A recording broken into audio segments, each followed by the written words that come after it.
शहर और गांव को जोड़ने वाला वह कच्चा रास्ता जिस पर गांव वाले दिन में तो जाते हैं, लेकिन रात होते ही उसे तरफ कोई नजर भी नहीं डालता। कहा जाता है उसे रास्ते के किनारे एक औरत रहती है जो जिंदा नहीं है। आज दो दोस्त उस रास्ते से गुजरने वाले थे और यह उनकी सबसे बड़ी भूल होने वाली थी। रामलाल, पक्का तू यही रास्ता लेने वाला है ना? दूसरा रास्ता भी तो है जाने का। दूसरा रास्ता लंबा है, यह वाला छोटा है, यह जल्दी घर पहुंचाएगा। और वैसे भी यह डायन वाली कहानी बुजुर्गों की है। बात तो सही कह रहा है, लेकिन यह भी सच है कि पिछले साल तेजपाल का भतीजा इसी रास्ते से गया था और फिर कभी लौट कर नहीं आया। अरे छोड़ना, वह कहीं भाग गया होगा।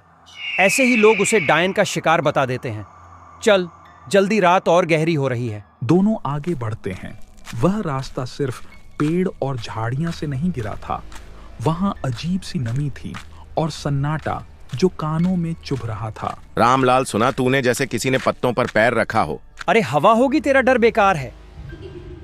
अचानक दूर से एक औरत की धीमी हंसी सुनाई देती है। यह हवा नहीं थी।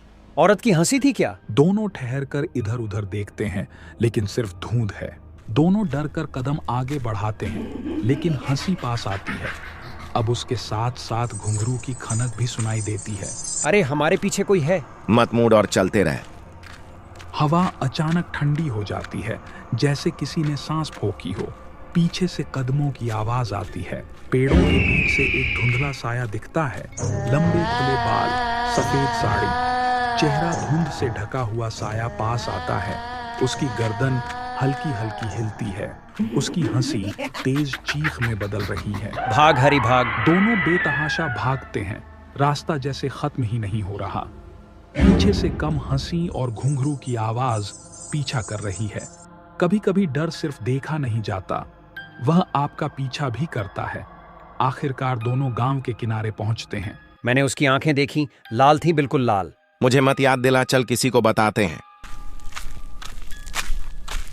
गांव की एक चाय की टपरी, दो गांव वाले बैठे हैं।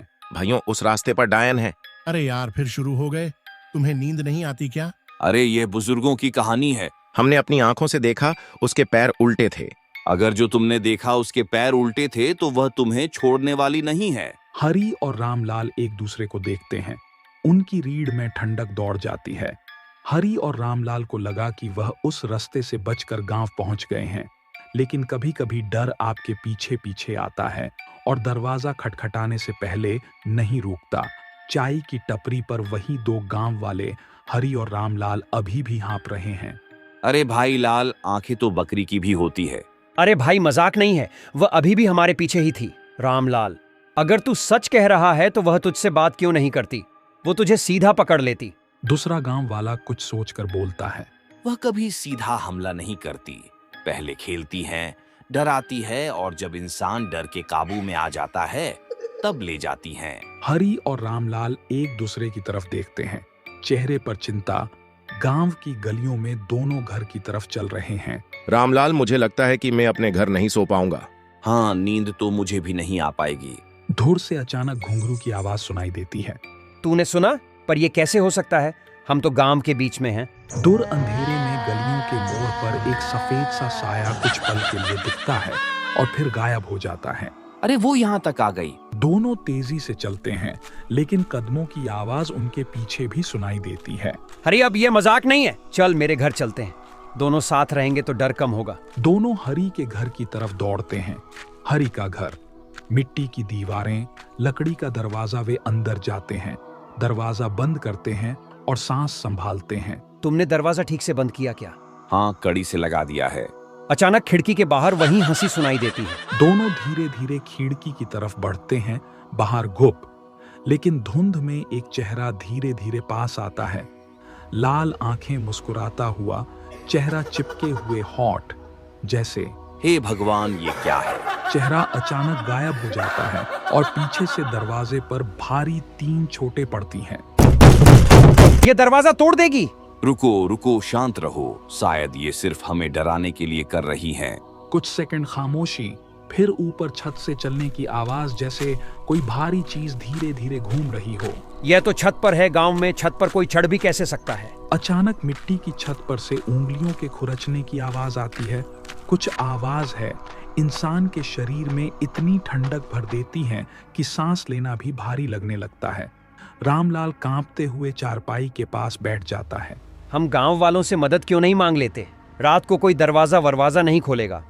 अगर खोल भी लिया तो क्या पता वो उन्हें अभी अपना शिकार बना ले। अचानक खिड़की अपने आप खुल जाती है और धुंध का एक गुब्बार कमरे के अंदर भर जाता है।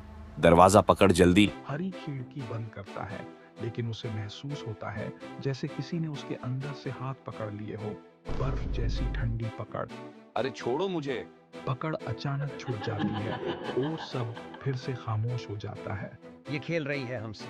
और अगला कदम शायद आखिरी होगा। दोनों डर से एक कोने में बैठ जाते हैं। आंख दरवाजे और खिड़की पर टिकी हुई बाहर हवा के साथ हल्की हंसी गूंज रही है। रात किसी तरह कट गई, लेकिन हरी और रामलाल की आंखों से नींद कोसों दूर थी। सुबह का उजाला आने के बाद भी उनके दिल में रात का अंधेरा बाकी था। हरी और रामलाल चाय की टपरी पर बैठे हैं। दोनों थके और डरे हुए लगते हैं। रामलाल, मैं सच कह रहा हूँ, अगर यह एक रात और चली ना तो हम दोनों पागल हो जाएंगे। हाँ, लेकिन हमें समझ नहीं आ रहा कि ये हमारे पीछे क्यों पड़ी है। टपरी वाला जिसका नाम मोहन है, उनकी बातें खड़ा होकर सुन रहा था। तुम दोनों की बातें पूरे गांव में फैल चुकी है। वो कह रहे थे कि तुमने डायन देखी है। देखी नहीं, महसूस भी किया है। अगर सच में ऐसा है तो तुम्हें भोलाराम से बात करनी चाहिए। वही बूढ़ा जो कल रात वहां पर बैठा था।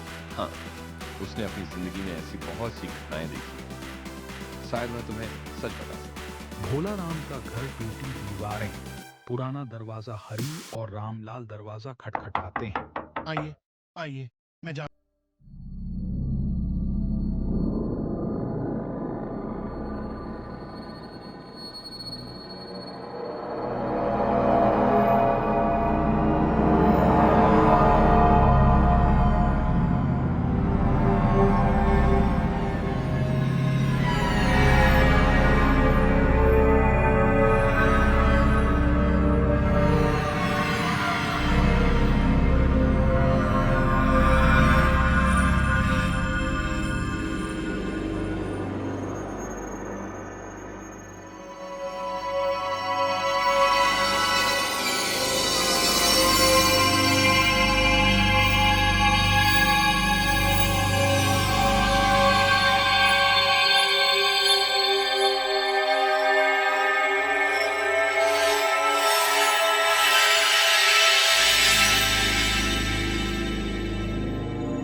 और हर इंसान पर मौत का साया मंडराने लगा।